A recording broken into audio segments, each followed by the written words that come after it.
Dahod APMC ખાતર depot ખાતે ખેડૂતોની લાંબી લાઈનોને લઈ ખેતીવાડી અધિકારીએ આપી માહિતી।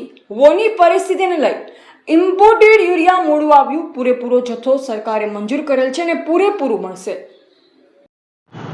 જી સર, શું કહેશો સર? હાલ જે ખાતર માટે ખેડૂતો લાઈન લગાવે છે, શું પરિસ્થિતિ લોકોને શું કહેશો ખેડૂતોને?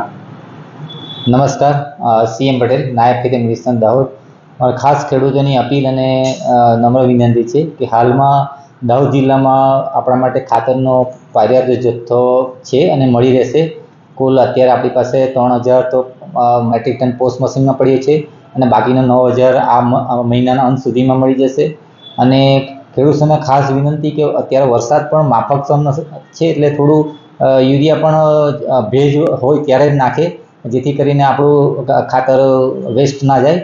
અને સમયાંતરે તમામ કંપનીઓ તરફથી ખાતરની રેકો આવી રહી છે। આવતીકાલે પણ 1000 ટનની યુરિયાની રેક આવી રહી છે, એટલે બધાને જ મળી જશે। એટલે કોઈ પણ પ્રકારની દોડધામ નહીં કરતા ખાતર મળી જશે।